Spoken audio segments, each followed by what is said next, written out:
من وجهة نظري، وكل واحد حر في وجهة نظره، ده اكتر موبايل سامسونج عملته بتاخد فيه امكانيات مقابل سعره، ومن موبايلات سامسونج القليلة اللي بتتفوق على المنافسين في حاجات مهمة زي ما هنشوف مع بعض في الفيديو ده. علشان كده كمل معايا للآخر. سعر الموبايل في الخليج حوالي $200 للنسخة 6 128، وسعرها داخل مصر وقت نزول الفيديو 7500 جنيه. انا جربت الموبايل لمدة اسبوع تقريبا، وفي الفيديو ده هقسم لك المراجعة كالتالي. هقول لك في البداية على اقوى 5 مزايا هتعجبك في الموبايل، هم اللي خلوه يتفوق على المنافسين، وبعدين هقول لك تجربتي مع حاجات مهمة ومزايا تانية زي الشحن والشبكات والتجربة الصوتية، وفي الاخر هقول لك على عيب وحيد هو اللي ممكن يمنعك تشتري سامسونج A24. بس كالعادة قبل ما نبدأ عايزك تنزل تعمل لايك لانه بيفرق كتير في انتشار الفيديو، ولو كنت اول مرة تشوفني اشترك في القناة وفعل الجرس.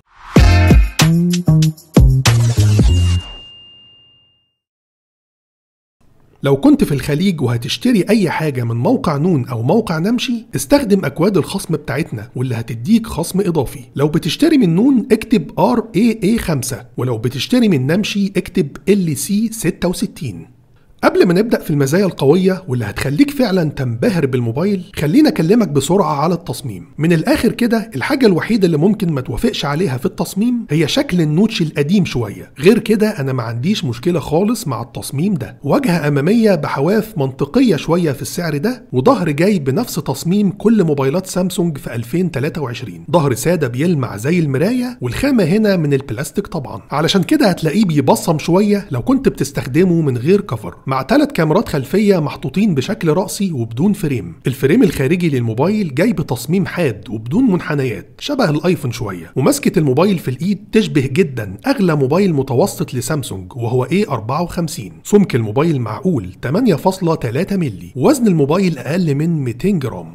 ودلوقتي هندخل بقى على المزايا القوية في A24، وأول وأهم ميزة تفوقت بيها سامسونج هي المعالج ومواصفات الأداء، ودي عموما حاجة نادرة في موبايلات سامسونج. المعالج هنا هو هيليو G99 مع 6 جيجا رام بالنسبة للنسخة اللي معانا. تقييم الموبايل على تطبيق أنتوتو هو الأعلى في السعر ده، أقوى من كل المعالجات في نفس السعر داخل مصر. وفي الخليج الموبايل الوحيد اللي هيديك نفس المعالج في نفس السعر هو ريلمي 10 اللي عملنا له مراجعة قبل كده. طيب هل ده بينعكس على الأداء العام للموبايل؟ الحقيقة الأداء هنا مثالي. من حيث السرعة فالتصفح وفتح التطبيقات سريع، لكن الأهم إنك واخد مع السرعة استقرار ومميزات واجهة سامسونج. واجهة سامسونج كانت وما زالت أكتر واجهة مستقرة وما فيهاش باجز أو غلطات. الموبايل نازل بأندرويد 13 مع واجهة سامسونج One UI 5.1. أداء الموبايل فعلا كان مريح جدا بالنسبة لي، ومن أكتر الحاجات اللي عجبتني. وبمناسبة الأداء وقبل ما نشوف تجربة الجيمز، عايز أقول لك إن أداء البصمة هنا هو كمان مريح جدا. البصمة في الموبايل بصمة جانبية رغم ان الشاشة سوبر اموليد، وانا موافق جدا انهم عملوا كده. البصمة الجانبية عملية اكتر وانا بفضلها عن اي بصمة شاشة. اخر حاجة بقى في جزئية الاداء هي تجربة الالعاب. هيليو G99 اصلا معالج العاب وبيشغلها على اعدادات جرافيك عالية في السعر ده. PUBG مثلا هتشتغل على HD جرافيك هاي فريم ريت، ولو نزلت على جرافيك متوسط هتشتغل لحد الترا فريم ريت. كول اوف ديوتي شغالة لحد جرافيك متوسط وهاي فريم ريت. واداء الالعاب عموما على الموبايل سلس جدا، والسخونه اللي بتتكون في الظهر بسيطه وغير مبالغ فيها ومش بتاثر على الاداء. وتجربه اللعب بشكل عام قويه بسبب كمان شاشه الموبايل، واللي بتديك افضل الوان ممكن تاخدها في السعر ده، زي ما هنشوف مع بعض في تاني ميزه قويه معانا وهي شاشه A24. الشاشه نوعها سوبر اموليد وحجمها 6.5 بوصه، دقتها فول HD وبتيجي بتردد 90 هرتز. كالعاده مفيش جديد، سامسونج بتصنع شاشات لموبايلات كتير، لكن دايما هتلاقيها بتعمل لنفسها احلى شاشة. تجربة المشاهدة عليها قوية جدا، تشبع الوان ممتاز مع تفاصيل كتير. سواء بتتصفح او مشغل فيديوهات او بتلعب جيمز، الشاشة هتعجبك قوي. ده غير طبعا ان اضاءة شاشات الاموليد معروفة، واللي بتوصل هنا في الموبايل لحد 1000 نتس. 30 او 40% من الاضاءة هتكون كافية بالنسبة لك في معظم الظروف. التردد 90 هرتز هنا باين جدا في التصفح، وعامل فرق واضح في سلاسة الانتقال ما بين المشاهد. وطبعا سامسونج هي اللي اخترعت خاصية الأولويز اون ديسبلاي، واللي هتلاقيها موجودة في الموبايل، واللي بتعرفك معلومات عن الساعة والتاريخ والإشعارات اللي جاية لك. باختصار دي أكتر شاشة عجبتني في السعر ده. وصلنا بقى لتالت ميزة قوية وحاجة ما كانش حد يتوقعها من سامسونج في موبايل بالسعر ده، وهو التثبيت البصري في الكاميرا الخلفية زي ما هنشوف مع بعض دلوقتي في تجربة تصوير الفيديو. ده تصوير فيديو بموبايل سامسونج جالاكسي A24. الموبايل بيصور فيديو بالكاميرات الخلفية والأمامية لحد دقة فول HD على 30 فريم في الثانية. الموبايل بيدعم التثبيت البصري ودي مفاجأة في الفئة السعرية دي، وده الموبايل الوحيد في السعر ده حاليا اللي نازل بتثبيت بصري في الكاميرا الخلفية الأساسية. غير التثبيت البصري كمان في تثبيت الكتروني جوه السوفت وير بتاع الكاميرا. احنا حاليا بنصور على التثبيت البصري بس ومش مفعلين التثبيت الالكتروني. كده احنا فعلنا التثبيت الالكتروني مع التثبيت البصري، فالمفروض ناخد درجه ثبات عاليه جدا. دلوقتي انا بحاول اهز الموبايل فوق وتحت جامد قوي علشان يبان تاثيره. انت المفروض ما كنتش شايف حاجه اصلا بالهزه اللي انا بعملها.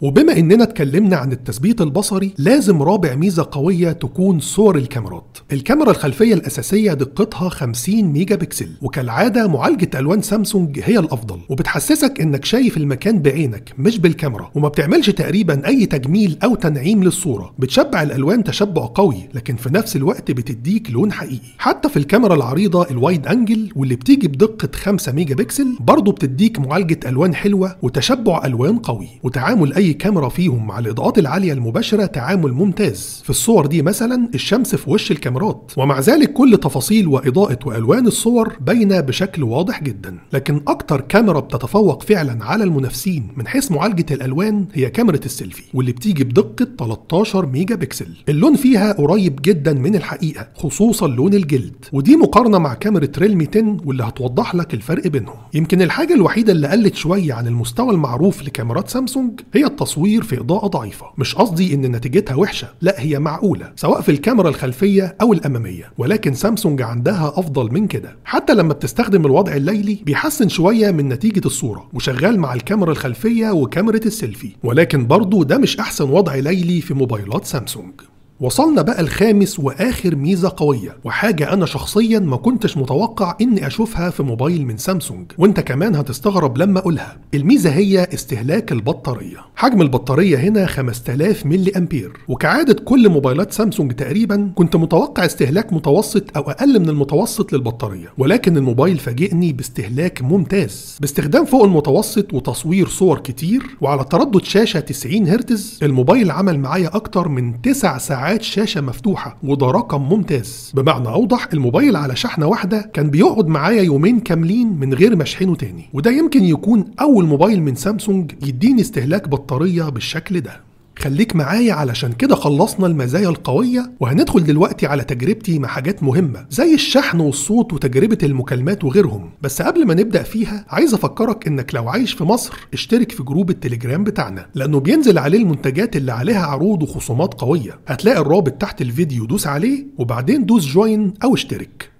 هنبدأ الأول بزمن الشحن. الموبايل جاي بقدرة شحن 25 واط، وفي السعر ده الرقم ده كويس لأن أعلى قدرة شحن في نفس السعر هي 33 واط، فالفرق بسيط جدا. الموبايل بيشحن من 0 لحد 100% في حوالي ساعة وربع لو شحنته بشاحن 25 واط، وده زمن شحن مقبول جدا. ندخل على تاني حاجة وهي التجربة الصوتية، وهنبدأها بالسبيكر. أولا السبيكر هنا مونو مش ستيريو، يعني الصوت بيطلع من السماعة السفلية فقط، وده عادي في السعر ده، وكل المنافسين تقريبا بيقدموا سبيكرات مونو. سامسونج عادة في الفئة دي كانت بتقدم سبيكر بجودة ودرجة علو متوسطة، لكن الحقيقة في الموبايل ده الصوت أحسن بفرق ملحوظ، وبالمقارنة بالمنافسين السبيكر حلو جدا. أما تاني حاجة في الصوت هي إن الموبايل بيحتوي على مخرج سماعة 3.5 ملي، واللي بيطلع صوت عالي جدا وواضح، وخاصية الدولبي أتموس موجودة في الموبايل وشغالة مع الهاند فري، ودي بتحسن من جودة الصوت أكتر، لكن مش شغالة مع السبيكر. نيجي بقى لحاجة مهمة جدا وهي تجربة إجراء المكالمات. بشكل عام ده من أكتر موبايلات سامسونج اللي ريحتني في تجربة المكالمات. أولا الشبكة هنا حلوة وقوية، أحسن من موبايلات كتير لسامسونج، والموبايل شغال لحد شبكة ال4G.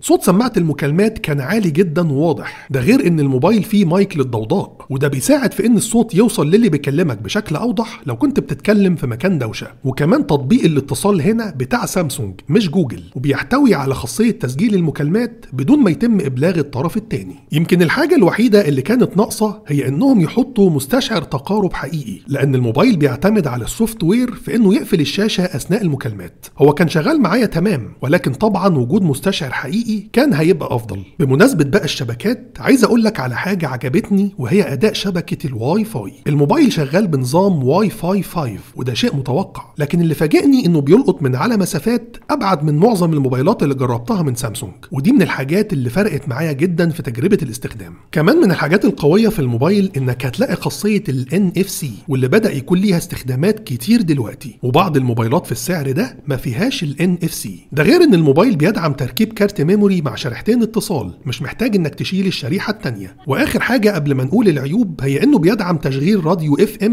للناس اللي يهمها وجود راديو في الموبايل. فزي ما انت شايف، سامسونج تقريبا حطت في الموبايل كل حاجة انت محتاجها، واهتمت حتى بالتفاصيل الصغيرة زي مدخل السماعة وكارت الميموري والراديو والان اف سي وغيرهم. وانا مش شايف فعلا في الموبايل اي مشكلة ممكن تضايقك غير عيب وحيد هقولك عليه دلوقتي، بس بعد ما تشترك الاول في القناة وتعمل سبسكرايب علشان يوصلك كل فيديوهاتنا.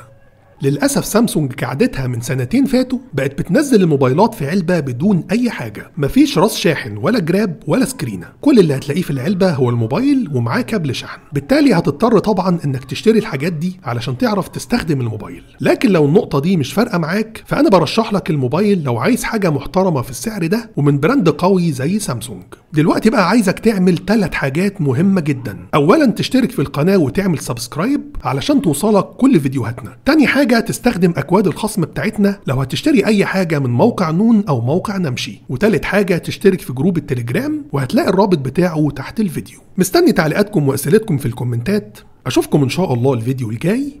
سلام عليكم.